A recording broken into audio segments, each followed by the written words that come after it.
Fatala fatu Samoa lau whaafunga anga le nei fo i tū lau lewa uli.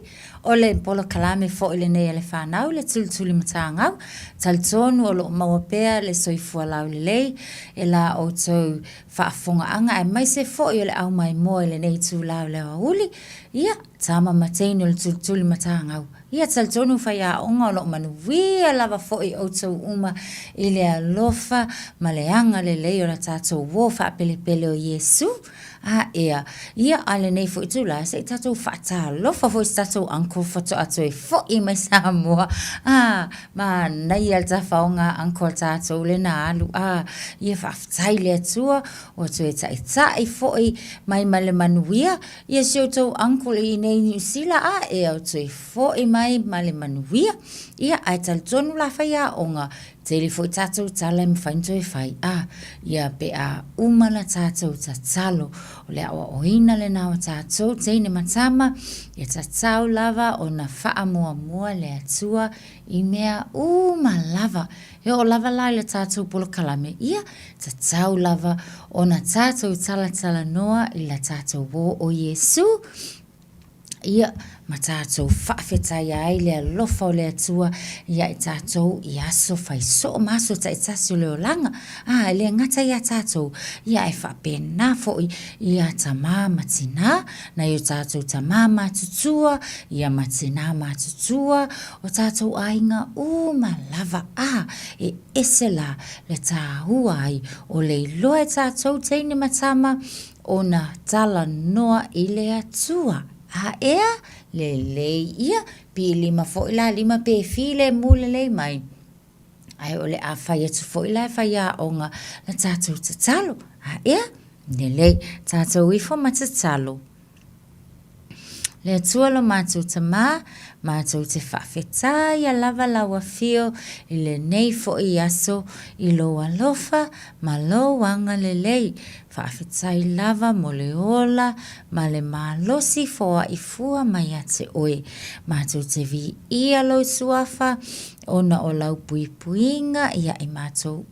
ma lava lau leo leonga ia i mātou lo mātou atua. Ta pena foi na mātou vi ia oe le nei au auli o mātou tue whatasi foi ia masio mātou uncle sa malanga atu mātou e se atu isi o mātou atu nu ia whawhetai le atua ua e tue tai mai i la tau uma ma le au malanga ma le manuia. Mātou te whaafoi ai le vi inga ia te oe. Mātou wala au ia te oe le atua le nei fo i aso. Mana tua i lātou lava, whaelonga ina o lātou aso soifua, ia mātou te whaafetai a whaatasi ma i lātou lo wanga le lei, o ha lava whaamanuianga lava le atua, wa e whaamanuia ia i mātou, ia tamā mātou te whaafetai lava ia te oe, mātou te talo fo i le atua le nei aso, mātou te iloa ma mauti noa o lo iai lava nisi o i lātou o lo maua i le tino mai.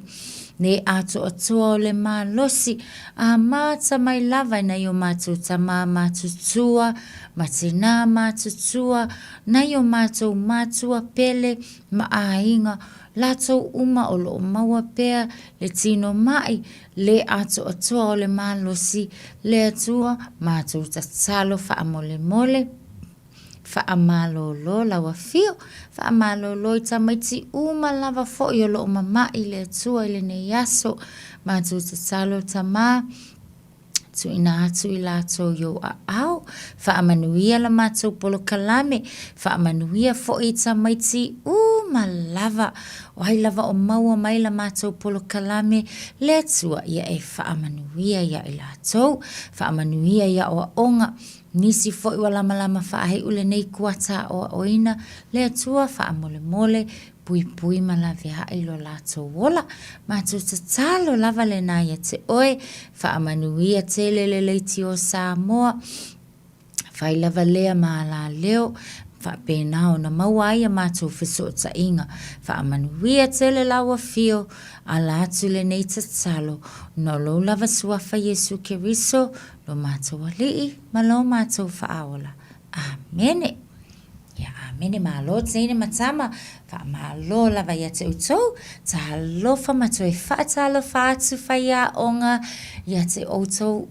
malava na ia uo fa apele pele na i whanau fa apele pele fa to alangona mai pe fa to amau mel tatou polo kalame ia fa malo le soifua o mai outou le ne yaso talitonu faia onga o lo manuia outou iai fo le manatu o lo iai fo inisi na ia tatou o lo maua le tino mai ia o lo fa penala ona mafuta mai tutonu ainga ia fa amalo le ono sai ai usu fa kasi fo tatou pese fa atalofa i tatou ia tatou malava ia tatou uma ia nisi fo ilai fa longo mai tutonu fale onga tutonu onga amata ia talofa ia te outou o nisi foi e loi faia onga e leo ia onga amata ai o le vaenga foi le talavou ia talofa lava ia te outou tamaitai malii halo mawhanau Samoa Whaatalofa atu le Tulituli Matāgau ia te outou le nei tula le wauli talitonu ia olo o maua le malosi outou whapena ona whaawawa i foi ia haoa onga i tatonu o kolisi ma tatonu a onga mawalulunga ia whaamalo le whaamalosi ia manatua ia e te tinga ina nei ia ai e te oli ma e fia i le aso atai au manatua o lolu manai ea pole hala valeti nga le nei vai taimia o onga ia manatua i lo mafaufau ea o lo e ta moe e tuli se ai mo oe ia ai mai se foi o sio outou ainga outou nuu ea mo le lumanai ia fa malola le la ausu atu matou pese a onga amata e fa talo fatua ia te outou malava Talofa lava, o amai oe, manuia faafetai, lava. Mili, loa pati, lei okale mangaya, ia whamalo tēne matama manatua wai la o tātou le sa whamanatu fo ilalo nā sa whanau wai le na whamanatu lo nā sa whanau mai le aso sāsa ia o mai le nei fo i aso wai o kaka i le lei kele ngai ka maiki ia kuke loa la au lia tātou le aso whaelonga ina a toa i le tausanga ia e manatua e manatua lelei e tatau ona e whaafetai i le atua. Teine matama e tatau ona whai le tala a oe e te whaafetai ai le atua. Manatua foi o le atua e au mai ai le ola lea e maua e tatou whaapena le malosi ea io e se awane i ngalo whaamole mole ea ia ai malo lavala ia taltonu whala whai oka se te leo au mea alofa ia malau keke au le lava e teine matama ia vea fulale tūlale nei e whaamanuia tuai foi ia teine matama o Tulituli Matāgau ia te outou malava o whaamanatuina o outou asa soifua e le ngatai ialo mawhanau ia e whapena foi ia te outou mātua lo lava le soifua manuia tele outou asa soifua ia manuia outou asa whanau ia manuia outou asa whanau ia manuia outou asa whanau whaamanuia le atua hip hip hooray le te outou tamaiti ia ai fo isi vaenga mana naia lavana i le soifuanga o tātou i le au ngā o le awai o tātou ia wa onga tau te lo tau te ne matama o le vai taule nei o lai o whaanga solo ai ia whaau unga ia inisio o a onga mawalulunga inisio university o le toa tele foi lau tātou te ne matama o le Tulituli Matāgau o lai a o ngai nei o tātou tamā mana i o tātou tina ia tau te loa la o tau aua fo ilane ingalo ia tātou pati whaatasi ma o tātou fia whaatasi ma i lātou umalava nai mātua ia po o mātua ia o lai ua whaahu foi i le nei vai tau tau te loa o le au ngale na o lauto anga te alu le aonga awa e tupu a vea oi matangata matua mautu lo wola oa oina i launga ngana mautu lo i loa o autu maawanga ai maise foi o lo o la whaakerisiano ia mautu le leita ua oka te whai atu teine matama e mulinga fo i le sawa al pasi i le sawa o lo wola oa oina ia vea foi oi matangata matua ia e whapena foi ona maua foi ia ni o whailonga te tele ia e whaaila e vi ia aile atua e fia ai ta mama tina ai a mata tu le taimile nei whaatonu atu ai le taimile nei ia mawhau atu le taimile nei whaatai i ai awa mionga ia e leto i popole ta mama tina i lo o langa hao awina whaamalo, whaamanuia atu le Tulituli Matāgau, matamaiti malava, ia te outou, o loo wa whaamanuia ina, i whaau unga ese universite, ese, ia, to atele mātua, o na ialo mawhanai whanau, to tonua o ngā mata, o nisi fo i o whaia onga, ia, malo lava le tau pati, malo le tau sinio, i mea lelei, ia atonu lela au ngā aya matilo atu teine matama o Tulituli Matāgau ia mawhaapena foi ia ona tulituli atu foi so mātou ia wale lumanai ia malo teine matama o le tātou talatala nuanga le asuli nei saula whaia onga maamaina ia tātou fuainu mera o le fuainu mera tātou ai longa wato o tele o tātou popoko ia whapalangi o fuainu mera ai ngalo le Samoa teine matama ele ngatala o le tātou tala noa ia tātou fuainu mera whaamanatu le whaitau o tātou le ngangana Samoa ia ai o le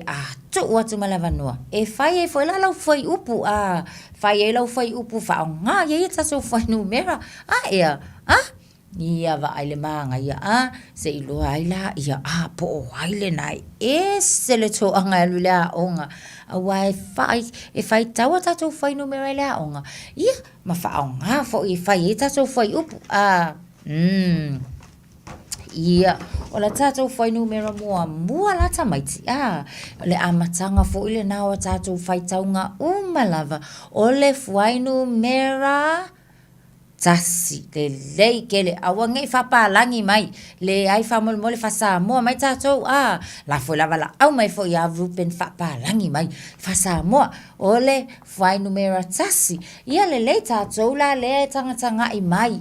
i le tātou te mai moa mai o le le lanu o le whaava leo lo o tūsi ai le tātou whai numera tasi le tene matama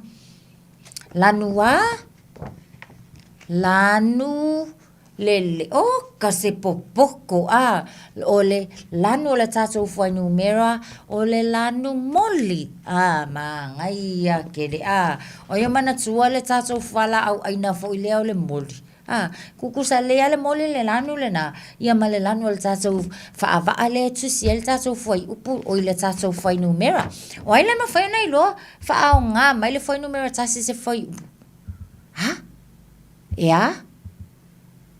oka ele mana ia ia io e fai mai e numera tasi lava Samoa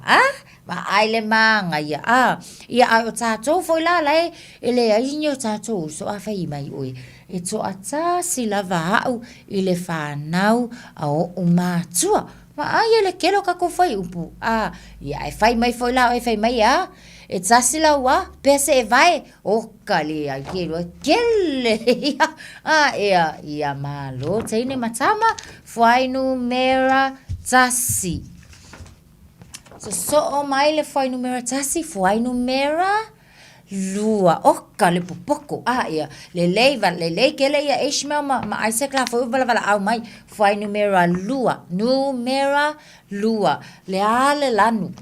ba ai ese le au nga le au nga ka ko por kalame mai mo mai ia matala no mai o le ale lanu le fa ava ale ia le foi numera lua teine ia matama fo ile ma faina mai mo mai le tele ia lanu sama moli oka lanu sama ia le lanu sama mangai aquele sa unge o que me fa ko fai me foi upu foi upu foi numera tolu oka se popotso o le le lanu le fa ale e tusia tuel tato foi numera tolu teine matama ia le tele esse le popoko vai le fave mai le vala au lanu moana ia lanu moana vai le mangai ia o langa foi upu e fai le foi numera tolu ia e to atolu le inga pa ia tatou le kalesia katoliko e to atolu le au inga pa ia o kakawhiwhi va ai po e manatua le so o mai le fuai numera se le ai le se fuai numera 4 o le fai numera fa fuai numera fa o le ale lano le fa avaa tala noa mai le lanu moli ia lanu moli fuai numera fa oka se ko popoko le fuai numera 5 oi sole ia vai la fo fa apa mai lunga 5 Isaac ma Ismael fuai numera 5 e fai ngo fiena mai tau e tatou awai fia lava ka ko e fai le high five ia le o le lanu sama le te o ai la si o to o loa mai la ska ko foi upu e fai le foi numera 5 ia e fia oka e to a 5 mana ia e to a 5 le fa na wa to masi oka se popoko paki mai tatou le mana ia le foi upu fai ange isi to foi upu to anga fai foi upu foi numera ono teine matama foi numera ono ai o lo o ilunga o le fa ava lanu moana selelelei e ono tama i pato sa ta ele ile vai ai le manga ia ka ko fai upu ia malo teine matama fuai upu oi le ala tato fuai numera le so o male fuai numera ono le tele ka le popotso nei teine matama fuai numera fitsu le o le asa tatou foi upu mana ia lava e whaonga i le foi e whaonga i le foi numera fitsu teine matama le fai mai e fitsu aso o le vai aso oka le ia e fitsu aso le vai aso o aila ia se kau loko mai tatou aso pe sa o e fitsu ia aso sa le aso ngafua aso lua aso lulu aso tofi aso faraile ia aso to ana le sa o le tatou fitu aso o le vai aso le malo teine matama Uma la le foi numera fitu, so o ma le foi numera, se no fai aku foi awale ngangu mai. Ta uma le fa Samoa le foi numera lea. Le te le o tau foi numera valu. Ia sao le ala le lanu. O le ale lanu o le fa avaa le tusi atu ai lunga le foi numera valu teine matama. Se le ai ele se langu pulu. O le ale lanu le na. Lanu moana. Lanu moana. Iyo e teine matama. Ia. Saula le sia tatou foi numera lea. Teine matama. O la tatou foi numera lea. Uma loa le valu. So o ma le foi numera. Iva o paki uma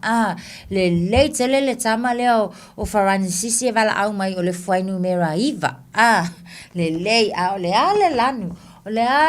o le tatou faavaa li teine matama le tusi atu le tatou foi numera lanu sama se le ai ele se langu yellow lanu sama fai fatasi lanu sama le wai ei foi tatou lo o le onga fo le onga tulanga lua yo isi fo o lunga le onga le feololo le wanga le fa Samoa tatou lanu oka yo le ya o le tatou foi numera muli la lea ile nei awa uli o le foi numera se fulu o kale mangaia le lei o tau fai tau sole foi numera se fulu o lo o tusia i lunga o le faavaa lanu le ai se langu orange lanu moli teine matama le lei ia o le taimi la le nei o le apei ala tauna usul tatou pese le ta o ia tatou foi numera io ele tasi ma le lua ia siva mai pepese mai tu e fa manatu mai ia tatou foi numera ale taine matama manatu auto e ta hua loa ona fa ngale ngana Samoa ia tatou fai taunga ia fa ngala valaunga ngana e fai taua ia foi numera ia atamo mo e mai ka mai ki o lisi ngana fai kau ia masawa ku e fai taula u tasi lua tolu ia tasi lua tolu shabum shalalala shabum shalalala shabum shalalala tasi lua tolu tasi tato pati lua fasa olo patua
lei tele tama iti esele mana yol tatu pesele na a ele tene matama tau tua nala ia e to anga a to anga le tatu le onga to anga fo e fai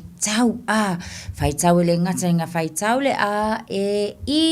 a ia e loa lava fo i ona fai tau a tatu fai numera mai tau le ia le fai tau nga tatu fai numera fa onga le tatu ngana le ngana Samoa ali taina matama ia lelei a ia o le vai taimi le nei fa amole mole lava taina matama o le lava pesi le fulu a ia e tautua na lava ma oi a fa awau ona fai o la e mafana fana wai loa a e fa mole mole so fanga foi fai mai ale tatu o fu mafana fana le avatu tina a e ia ni si o aso e lo atu tatu le kai au le malulu a e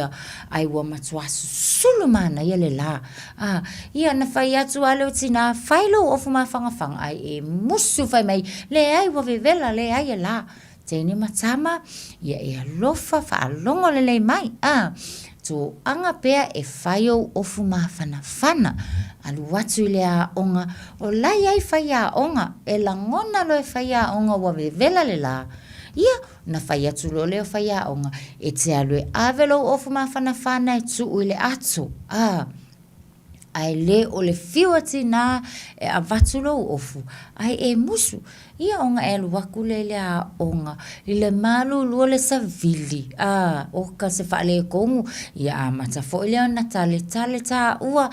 mata na fiva ta ua ma ilo la ta to ona le fa longa tina matama ia ua whaano no fo tina matama awa ole ale halu fo ila tina le ale usu tama fai ngaluenga ole ale halu fo tina le ngaluenga ona ole wa mama ita to teni matama tautua na ia e whaalongo ia tama matina usi tai ole a lava le whatonunga e whai atu tina matama ia e whaalongo lei e o yo tātou se e vai o atu fo isi o wole a onga oka e o ako e whai maiti nā matama fiu e whai atu e whai se e vai mal tō tingi oka e kangi tō te lo o tō se o le tā hua o le whai o le se e vai o tātou e o le a onga le taimi le nei o le tau malulu tā hua le wha amawhana whana le lei o tātou vai se tu lau lava wha amawhana whana i tō tingi wha amawhana whana i se e vai